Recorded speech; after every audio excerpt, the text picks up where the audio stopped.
देखिए, आज की इस कक्षा द्वादश की वीडियो में हम लोग पढ़ने जा रहे हैं आज का अपना नया टॉपिक, जिसमें हम पढ़ेंगे एकक कोष्ठिका से संबंधित परमाणुओं की संख्या कैसे ज्ञात की जाती है। एकक कोष्ठिका से जुड़े हुए जो परमाणु हैं उनकी संख्या हम कैसे निकाल लेंगे, ये हमने पढ़ना है इसमें। तो सबसे पहले हमें ये जानना पड़ेगा कि कोष्ठिकाएं कितने प्रकार की होती हैं और उनमें कौन कौन सी में कितने कितने परमाणु होते हैं। ठीक है, यही तो पता करना पड़ेगा सबसे पहले। समझ नहीं आई ये बात? अब देखो, आध या सरल घन कोष्ठिका, मतलब इसको SCC बोलते हैं। S से सिंपल, C से क्यूबिक और C से सेल। सिंपल क्यूबिक सेल बोलते हैं। क्लियर हुई ये बात? आगे चलते हैं। एक घन में एक घन में 8 कोण होते हैं। ठीक है, कितने कोने होते हैं? 8। आध घनीय सेल में 8 कोनों पर 8 परमाणु उपस्थित होते हैं, यानी कि प्रत्येक कोने पर एक परमाणु। अन्य किसी स्थान पर अवयवी कण उपस्थित नहीं होते। अन्य किसी भी स्थान पर क्या नहीं होते हैं? अवयवी कण उपस्थित नहीं होते हैं। किसके अंदर? आध या सरल सेल के अंदर। ठीक है, सरल घनीय सेल में प्रत्येक कोने पर स्थित परमाणु का केवल 1/8 भाग उस एकांक सेल पर निर्भर होता है। उस सेल पर कितना भाग निर्भर करता है, कितना पार्ट है जो डिपेंड करता है आध एकक सेल के अंदर 1/8 भाग है वो। तो हम क्या कहेंगे? चूंकि एकक सेल के 8 कोनों पर 8 परमाणु उपस्थित होते हैं, तो 8 गुना 1/8 हो गया। 8 से 8 कट गया, बराबर 1 आ गया। तो हम क्या करेंगे? देखिए, अब आप इसके बाद आगे अब पढ़ने जा रहे हैं केंद्रित घनीय सेल। ठीक है, क्या? केंद्रित घनीय कोष्ठिका कह सकते हो या सेल भी कह सकते हो। ठीक है, इसे हम BCC, इसको बॉडी सेंटर्ड क्यूबिक सेल बोलते हैं। क्या बोलते हैं? Body centred cubic cell. ठीक है, अब देखिए, इस प्रकार के सेल में 8 कोनों पर 8 परमाणु होते हैं। वो तो मैंने बताया आपको कैसे होते हैं, सेल अभी अभी बनाई थी। 8 कोनों पर कितने परमाणु? 8 परमाणु होते हैं, जो आधे एकक सेल में व्यक्त होते हैं। आधे एकक सेल में व्यक्त किए हुए हमने कहाँ किए हुए? देखिए, ये आधे एकक सेल थी हमारी, इसमें हमने पढ़ा था कि ये एकक सेल है, ये यूनिट सेल है। इसमें 8 कोनों पर 8 परमाणु हैं, जो कि आपको स्पष्ट रूप से दिखाई दे रहे हैं। ये इसमें भी व्यक्त हैं, इसमें भी व्यक्त किए गए हैं। ठीक है ना, यानी कि उसमें भी आधे एकक सेल में भी दिखाए गए हैं। इसके अतिरिक्त एक परमाणु सेल के केंद्र पर भी स्थित होता है। किसके अंदर? बॉडी सेंटर्ड क्यूबिक सेल के अंदर एक परमाणु केंद्र में भी स्थित होता है। समझ में आई बात? इस प्रकार के अंतः केंद्रित घनीय सेल में 2 परमाणु होते हैं। किस प्रकार के सेल में? केंद्रीय घनीय कोष्ठिका के अंदर। किस प्रकार के? केंद्रीय घनीय कोष्ठिका के अंदर 2 परमाणु उपस्थित होते हैं। 2 कैसे उपस्थित होते हैं भाई? 8 परमाणु तो 8 कोनों पर हो गए, और 8 प्रारंभिक अवस्था में हमने आध कोष्ठिका में भी पढ़े थे में, तो उनमें ये भी पढ़ा था कि 1/8 भाग उन पर डिपेंड करता है, और प्लस 1 बॉडी में है अलग से। तो क्या करेंगे? 8 गुना 1/8 प्लस 1, 8 से 8 कट गया, 8 ही कम 8, यानी कि 1 प्लस 1, ये 1 है बेटे यहाँ। ठीक है, 1 प्लस 1 बराबर 2। इस प्रकार से 2 एटम रिलेटेड टू सेल, यानी कि 2 एटम संबंधित हैं किससे? इस सेल से। बताइए जरा, इतनी बात समझ में आई है या नहीं? क्लियर हुआ? देखिए, ये आप चित्र भी देख सकते हैं BCC प्रकार के सेल का। किसका? BCC मतलब बॉडी सेंटर्ड क्यूबिक सेल का।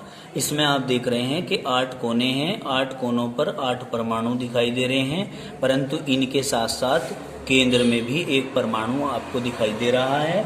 ठीक है, तो ये क्लियर अब समझ में आई है इसकी स्ट्रक्चर को देखने के बाद। समझ में आ गया? आगे चलें। इसके बाद आप लोगों को स्क्रीन पर दिखाई दे रहा होगा फलक केंद्रित घनीय एकक कोष्ठिका, मतलब FCC प्रकार की सेल। इसको बोलते हैं FCC, face centred cubic cell. ठीक है जी, फेस सेंटर्ड क्यूबिक सेल, इसकी बात करते हैं। तो इसमें आप लोगों को पता ही है पहले से ही कि 8, ये हमने पहले भी पढ़ाई है आपको वीडियो में अगर आप लोगों ने देखी हो, कि 8 परमाणु 8 कोनों पर उपस्थित होते हैं और 6 फलक होते हैं, 6 फलक पर 6 परमाणु उपस्थित होते हैं। ठीक है, अब देखिए, इस प्रकार के घन में 6 फलक होते हैं, इनमें प्रत्येक एकक कोष्ठिका के कोनों पर एक परमाणु तथा प्रत्येक फलक के केंद्र पर एक परमाणु उपस्थित होता है। समझ में आई बात? इनमें प्रत्येक एकक कोष्ठिका के कोने पर एक परमाणु तथा प्रत्येक एकक फलक के केंद्र पर भी एक परमाणु उपस्थित होता है। मतलब फलक जो होता है, फेस जो होती है, उसमें उसके केंद्र में भी एक परमाणु होगा। फलक केंद्रित परमाणु 2 सेल के बीच साझा करते हैं। कितने के? 2 सेल के बीच। इस प्रकार फलक केंद्रक घनीय एकक सेल में कितने होंगे? 8 गुना 1/8 तो हो ही गए, और 6 फलक हैं, और आपने कहा 2 सेल पे बीच में साझा करते हैं। ठीक है, 2 सेल के बीच में साझा करते हैं, तो एक फलक पे एक ही तो परमाणु है, गुना 1/2 कर दो आप। 2 से 3 कटेगा, वो 6 काटेंगे 3 बार, 2 तिया 6, 8 एकम 8, तो मतलब 1 + 3 आ जाएगा और बराबर हो जाएगा 4। तो 4 परमाणु उपस्थित होते हैं फलक केंद्रित घनीय एकक कोष्ठिका में। ठीक है, समझ में आई बात? अब देखिए, इस बात को भी हम चित्र के माध्यम से समझेंगे अभी जरा कुछ समय के बाद। देखिए, नोट में क्या लिखा हुआ है? सरल घनीय सिंपल क्यूबिक, बीसीसी मतलब बॉडी सेंटर्ड क्यूबिक, एफसीसी मतलब फेस सेंटर्ड क्यूबिक एकक सेलों के लिए जेड के मान, जेड मतलब परमाणुओं के मान, जेड क्या होता है? परमाणु के मतलब जेड के मान क्रम से 1, 2 व 4 होते हैं। ये हमने आपको भली भांति समझा दिया है। अब इसको चित्र के माध्यम से समझिए। देखिए, ये आपके पास चित्र दिखाई दे रहा है आपको, ये एफसीसी प्रकार के क्यूबिक सेल का है। इसमें आप जो है देख रहे होंगे कि 8 कोने दिखाई दे रहे होंगे और 8 कोनों पर 8 परमाणु उपस्थित हैं। ठीक है, तो आप इसको इस टाइप से न मानकर एक कमरा मान लीजिए। क्या? कमरा, जिसको हम अंग्रेजी में रूम कहते हैं। इसका तो पता होगा आपको। अच्छा, पता नहीं है? पता नहीं है, अच्छा, ये बात कोई नहीं, पता चल जाएगा। देखो, रूम जिसमें हम रहते हैं, ठीक है, अपना सामान सारा व्यवस्थित करके जिसमें रखते हैं, तो उस रूम को आप अगर अच्छे तरीके से डेली देखते भी होंगे तो ये समझ लीजिए ये है वो रूम आपका। तो इस रूम में 8 तो कोने दिखाई देंगे आपको। 8 ही होते हैं ज्यादा? किसी के में ज्यादा हो तो मुझे बताओ। तो 8 होते हैं वैसे मेनली। ठीक है, अब उसमें फलक देखिए, फलक मतलब सतह, सतह एक तो इधर वाली, एक इधर वाली, 2 आमने सामने वाली, एक दाएं बाएं वाली, कितनी हो गई? 4, एक ऊपर नीचे वाली, कितनी हो गई? 6। तो 6 फलक हो गए। और आप कह रहे हैं कि प्रत्येक फलक के केंद्र पर भी, जैसे ये दाएं बाएं वाली हैं, इसके केंद्र एक ही है, एक वो है, एक परमाणु यहाँ हो गया, एक परमाणु वहां हो गया, तो कितने परमाणु हो गए? 2। ठीक है नहीं? एक पंखा लगा हुआ होता है, वो जहाँ पंखा लगा हुआ होता है वो भी तो एक केंद्र है, और एक बिल्कुल उसके नीचे एक परमाणु ऊपर, एक परमाणु नीचे, मान लो कितने हो गए? 4, एक दाएं बाएं 6 हो गए। 6 परमाणु ये दिखाई दे रहे हैं आपको, 1, 2, ये तो ऊपर नीचे वाले हो गए, ये दाएं बाएं वाले हो गए, 3, 4, और एक पिछले वाला और एक अगले वाली साइड का। ठीक है ना? 6 हो गए। 6 परमाणु आपको दिखाई दे रहे हैं 6 फलक पर। तो यहाँ पर क्या बनती है स्थिति? 8 परमाणु हैं कोने पर, प्रत्येक 1/8, 8 गुना 1/8 प्लस 6 परमाणु हैं फलक पर गुना 1/2, आधे भाग का साझा करते हैं ना ये। ठीक है नहीं? 2 तिया 6, 8 एकम 8, तो 1 + 3 = 4। बताओ, इतनी बात समझ में आई क्या? ठीक है बेटे, ऐसे हम इसको क्या कर देते हैं? एक्सप्रेस कर देते हैं। क्लियर होगी बात? देखिए, अब हम न्यूमेरिकल पढ़ते हैं जो डिपेंड करते हैं घनीय क्रिस्टल जालक का घनत्व टॉपिक के ऊपर, इस टॉपिक के ऊपर डिपेंड करते हैं, ठीक है। जो आप लोगों को क्या करना है, राधा कृष्णन केमिस्ट्री क्लासेस एक चैनल है यूट्यूब पर, उसको सर्च करना है, सर्च करके उसको सब्सक्राइब करना है और फिर उसको बेल आइकन का जो बटन है उसको प्रेस करना है। क्लियर? आपके पास सारी वीडियो कुछ पहुंचती रहेंगी हमारी आसानी से। देखिए क्वेश्चन बोलो आप, क्या है क्वेश्चन है हमारा, लेड सेकंड सल्फाइड। क्या है भाई? लेड सेकंड सल्फाइड की NaCl प्रकार की संरचना है। यदि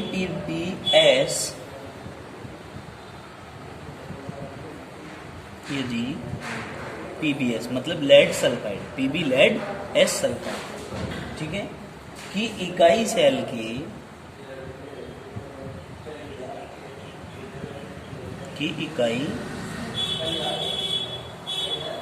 की कोर की लंबाई 500 पिकोमीटर हो, 500 पिकोमीटर हो, तो इसके घनत्व की गणना करो। तो कौन है? इसके घनत्व की गणना करो, ठीक है बेटे, कोई दिक्कत तो नहीं है। अब देखिए ये आपके पास क्वेश्चन आता है, इस क्वेश्चन को सोल्व करना है आपने, ठीक है। तो सबसे पहले मैं आप लोगों को बता दूं कि इसमें क्या क्या चीजें आप लोगों के पास दिखाई दे रही हैं, ठीक है। सबसे पहले आपको ये पता करना है कि क्रिस्टल कैसा है। PbS जो है वो NaCl प्रकार की संरचना है, ठीक है ना, किसके? NaCl प्रकार की संरचना है। तो आप कहेंगे अतः PbS NaCl प्रकार की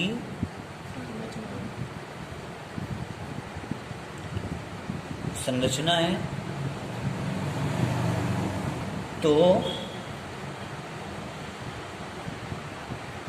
क्रिस्टल याद रखना है, तो क्रिस्टल FCC प्रकार का होगा। कैसा होगा बेटे? FCC प्रकार का। और FCC प्रकार का होगा तो इसके लिए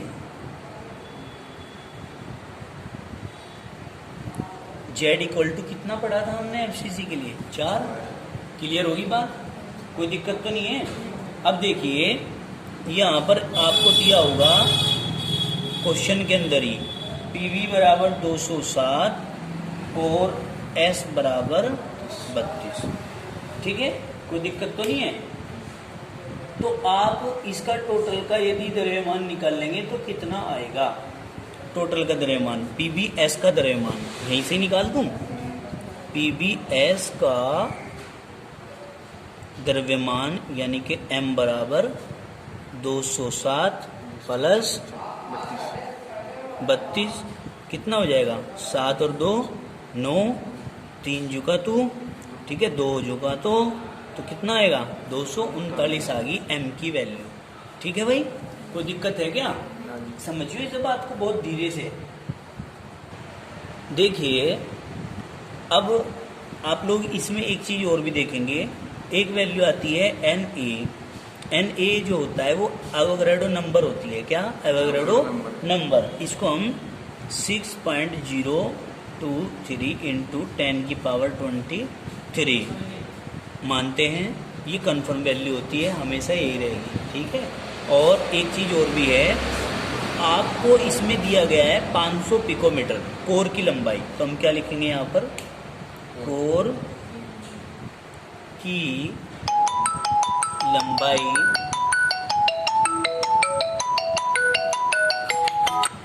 अब देखो कोर की लंबाई हम क्या करेंगे इसमें भाई?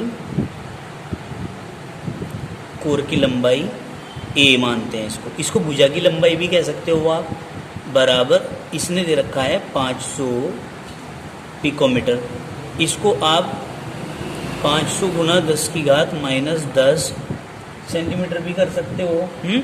या करके आप इसे 5.00 गुना 10 की घात माइनस दो अंक इधर खिसक गई पॉइंट, इसको माइनस के 8 सेंटीमीटर भी कर सकते हो, ठीक है ना। अब सॉल्यूशन करते हैं। हमें निकालना क्या है, इसके घनत्व की गणना करनी थी। देखिए इसके घनत्व की गणना करो, तो घनत्व के लिए हमने क्या किया था बेटे, फॉर्मूला लगाया था रो बराबर जेड गुना एम अपॉन ए की क्यूब गुना एन ए। क्लियर होगी बात, ये हमारा फॉर्मूला था भाई, समझ में आई ये बात। अब इस फॉर्मूले को हमें लेके आगे बढ़ना है। अब क्या दिया है इसमें, पेन दीजिए। अब देखो रो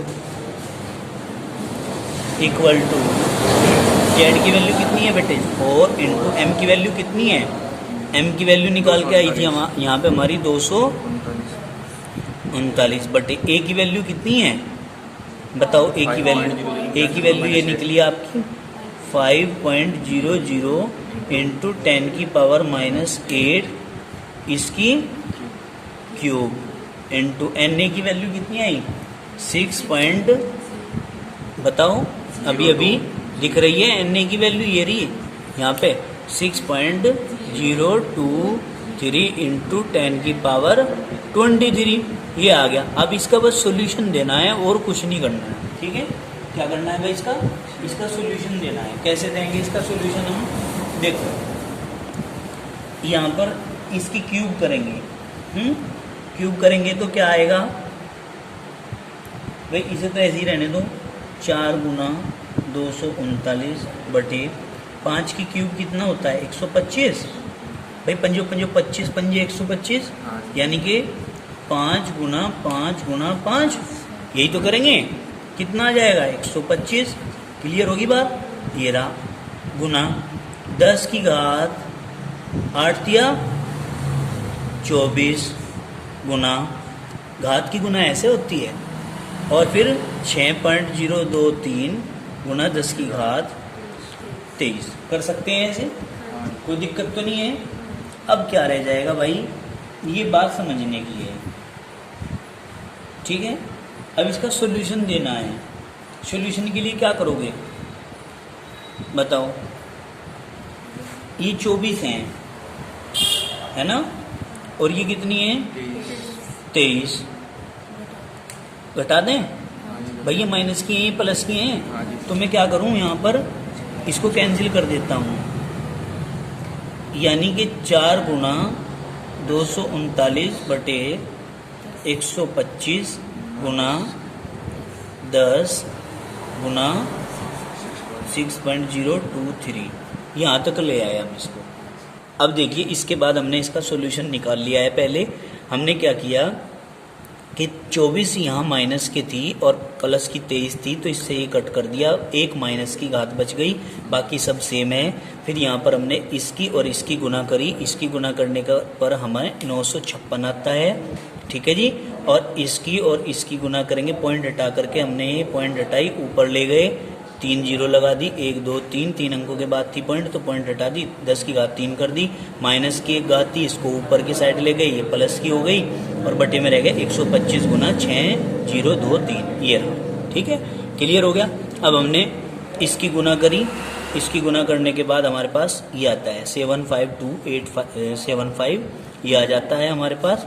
फिर 956 और गुना 3 और 1 कितनी होगी 4 घात हो गई, इसकी 4 घात को हमने ओपन करके लिख दिया 956 और 4 जीरो 1 2 3 4 जीरो, और बटे ये जो आपकी वैल्यू आई थी इससे हमने इसको डिवाइड किया, डिवाइड करने के बाद 12.69 आपका आंसर आ जाता है एज इट इज, जो कि राइट है, ठीक है। ये समझ में आया, समझ में नहीं आया।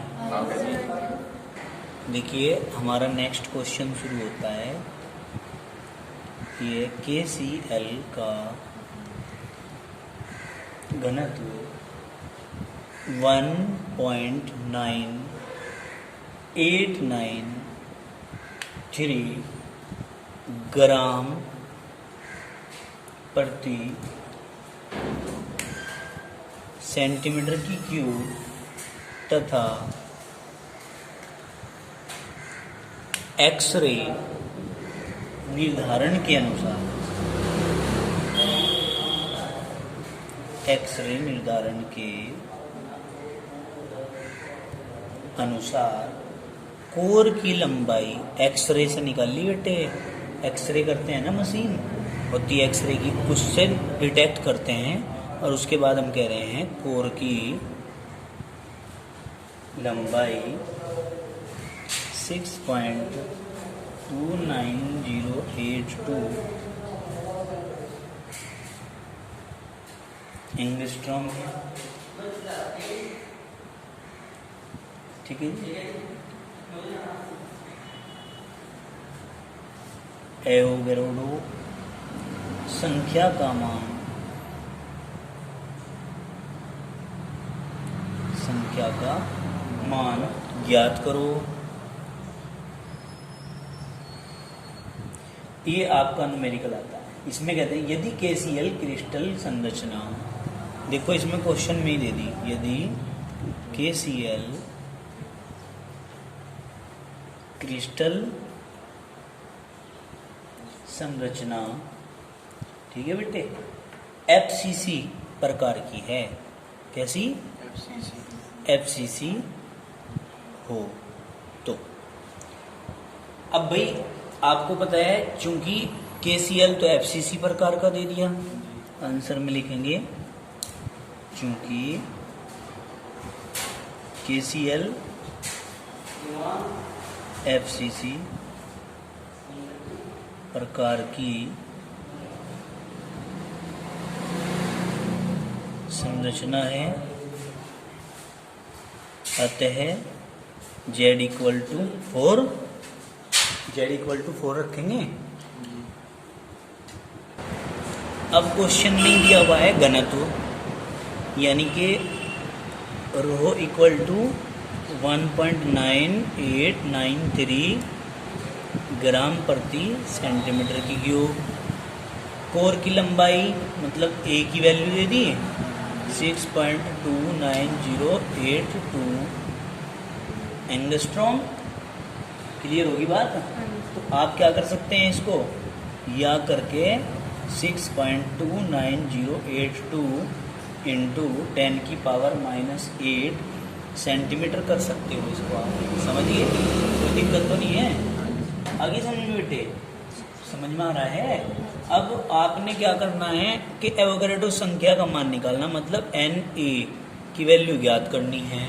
तो जब तक बच्चे को यही नहीं पता कि क्वेश्चन में किस किस की वैल्यू दी हुई है और हमने क्या निकालना है, वो सॉल्यूशन कर ही नहीं सकता। सबसे पहले तो ये कार्य यहाँ तक का हमें करना आना चाहिए। जिसके पास यहाँ तक की वैल्यू पुट करनी आती है, वो तो बस जुका तो उठा के फॉर्मूले में ही रखना है मान, फिर ठीक है कि नहीं?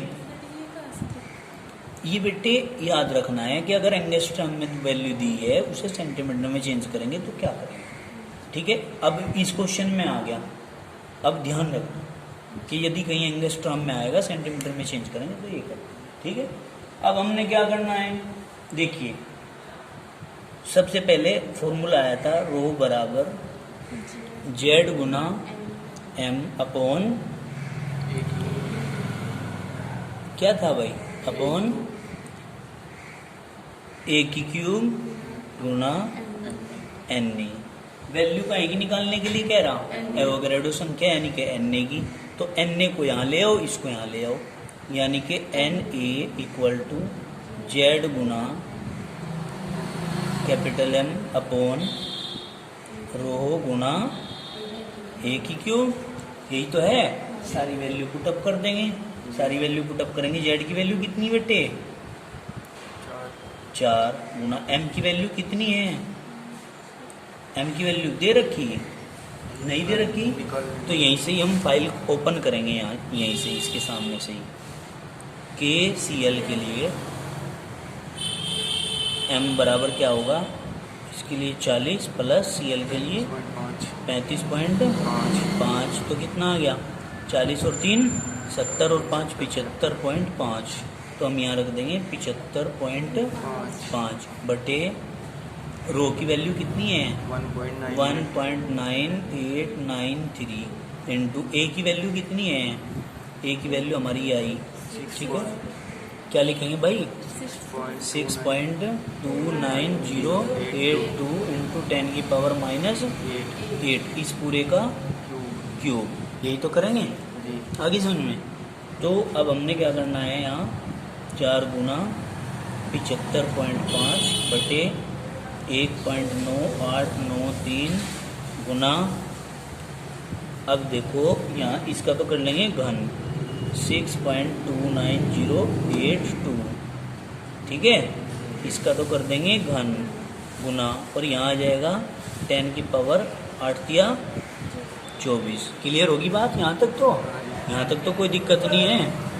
अब देखिए इसके बाद हमने क्या किया, इसका घन किया, घन कैसे किया भाई 6.29082 की 6.29082 में क्या करी गुना करी, गुना करने के बाद हमारा यह आया 39.5744162724, फिर इसकी गुना फिर हमने 6.29082 में करी, इसके बाद हमारा आता है 248.95555524, ये आ जाता है, ठीक है। तो हम इस वैल्यू को आगे पुटअप करते हैं, यहाँ क्या करते हैं हम 4 गुना 75.5 बटे 1.9893 गुना 248.955, है ना, बहुत है इतना ही, कोई दिक्कत तो है नहीं, एक बार और 5 लिख लो, चलो कोई बात नहीं। और ये जो हमारी यहाँ पर घात है 10 की घात माइनस के 24, हम इनको ऊपर ले जाते हैं, यहाँ पर ये 10 की घात 24 प्लस की हो जाती है। क्लियर होगी बात, कोई दिक्कत तो नहीं है, समझ में आ रहा है सब कुछ है भाई, आ रहा है ना समझ में। अब देखिए हमने क्या किया, ये जो वैल्यू है हमारी 248.9555, ठीक है, इसको हमने 4 से यहाँ देखो डिवाइड किया, 248.9555 को यदि हम 4 से डिवाइड कर रहे हैं तो हमारा 62 इतना आ रहा है, ठीक है। तो हम क्या करते हैं यहाँ पर 4 से इसको डिवाइड कर दीजिए, यानी कि हमारा आ जाएगा 75.5 बटे 1.9893 गुना 62.23875, ठीक है, और गुना 10 की घात कितना बेटे 24। क्लियर हो गया, ये आ गया हमारा। अब देखिए इसको थोड़ा सा शॉर्टली टर्म में चेंज करने के लिए हम क्या करते हैं, क्योंकि ऐसे तो क्वेश्चन हमारा बहुत बड़ा चलता रहेगा, तो सिंपलीफाई कर लीजिए इसको 75.5 गुना 10 की घात 24 बटे 1.98, दो अंकों का दे दीजिए अंतर है, और 62.23, ठीक है, इतना ले लेते हैं, कोई दिक्कत तो नहीं है। अब इस बाकी के अंक हम छोड़ देते हैं, ठीक है, आंसर हमारा लगभग में आ जाएगा। अब हमने क्या करना है, यहाँ से पॉइंट हटाइए, आप यहाँ से पॉइंट हटाइए, गुना कर दी, एक के आगे 1 0 लगा दी, और यहाँ कितने अंकों के बाद है भाई 1 2, ये पॉइंट हटाओ, 1 के आगे 2 0 लगा दो, यहाँ 1 2, यहाँ से हमने पॉइंट हटाई 2 0 लगा दो, ठीक है कि नहीं, कोई दिक्कत तो नहीं है। तो हमारा आ जाता है ये 755 और गुना 10 की घात देखो 2 और 2 4, 4 और 24 ही हैं, 28 कर दूँ बटे यहाँ 198 गुना यहाँ पर 62.23 और गुना, मैं इसको एक काम करता हूँ, यहाँ 10 है ये, यहाँ 10, तो मैं क्या करूँगा यहाँ बजा इसको 755 है ना गुना 10 की घात 27 कर देता हूँ, क्योंकि एक प्लस की यहाँ है और प्लस की 28 यहाँ है, ऊपर जाएगी तो माइनस की हो जाएगी, तो 27 कर दी हमने बिल्कुल, और बटे इसकी गुना करते हैं 198 गुना 62.23, इसकी गुना करके सॉल्यूशन निकाल दीजिए, जो आएगा वो आपका आंसर आ जाए। देखिए ये आ गया था आपका 755 गुना 10 की घात 27 बटे 198 गुना 62.23, ठीक है। अब आगे चलते हैं, हम गुना कर देते हैं हम 198 और 62.23 की, तो गुना करने के बाद हमारा आएगा 755 बटे 12 32 154, ये गुना करने के बाद आ गया गुना 127 गुना 27 10 की घात 27 जो की त्यों। ठीक है, अब हमने क्या करना है, 1 2 3 4 5 6 7 7 और यहाँ पर है 1 2 3 3 अंक थे, तो हमने 7 करने के लिए यहाँ से 4 जीरो यहाँ ऐड कर दी, तो 4 जीरो इसमें से कम करेंगे तो 23 घात रह जाएगी। ठीक है ना, फिर हमने क्या किया, इसको डिवाइडेशन दे दिया, डिवाइडेशन देने पर 6.1274 गुना 10 की घात 23 आपका आंसर आ जाता है। और ये जो मेथड मैंने आप लोगों को क्वेश्चन को कराने का बताया है, सॉल्यूशन देने का, ये बिल्कुल बच्चों वाला वो प्रिपरेशन है एक तरीके से। ठीक है ना, और बिल्कुल ओवरऑल ओपनली इसमें कैलकुलेशन दिखाई गई है, कहाँ किसकी गुना किस में करनी है, कितनी करनी है, कैसे नहीं करनी है। ठीक है ना, तो ये वो वाली पोजीशन है, आप अपने अनुसार भी इसकी कैलकुलेशन कर सकते हो। मैथमेटिक्स के बच्चे इसको कुछ तेज फास्ट गति से कर सकते हैं, वो अपना मेथड अपनाएंगे। ये तो बायोलॉजी वालों का है, सीधे सच्चे बच्चों का। मैथमेटिक्स वाले तो तेज तर्रार होते हैं, वो तो धड़ाधड़ कर देते हैं इसको गुना भाग को, इसमें अटकता कौन है, बायोलॉजी वाले। ठीक है ना, तो इसलिए आपको बड़ी मेहनत करनी पड़ेगी, ध्यान देना पड़ेगा। ये भी क्वेश्चन आपका कंप्लीट हो जाता है। धन्यवाद, आज के लिए इतना ही काफ़ी, बाकी पढ़ेंगे कल।